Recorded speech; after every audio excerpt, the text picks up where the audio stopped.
ও আমার একটা হৃৎপিণ্ড, সেটাই আল্লাহ নিয়ে গেছে। পরশুদিন বলছে, বাবা আমার একটা বরখা কিনে দাও। আমার স্যান্ডেলটা দেখেন 3 বছর পুরাতন ছেঁড়া, কিন্তু আমি আমার স্যান্ডেলটা পাল্টাই না, সেলাই করে নেই, কিন্তু আমার বাচ্চাদেরকে আমি কষ্ট পেতে দেই না। শুধু একবার বলছে, বাবা লেচে খাবো। আমার মেয়ের মোবাইলে আমার নাম হলো 500 ছবি আছে।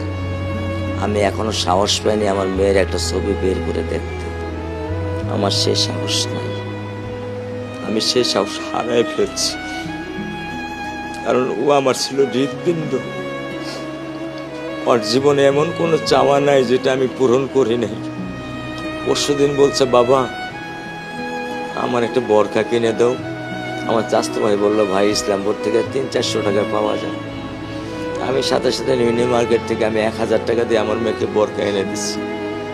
আমি দরিদ্র, ভাঙা বাসায় থাকি, কিন্তু আমার সন্তানদেরকে আমি কখনোই দারিদ্রতার স্বাদ পেতে দেইনি।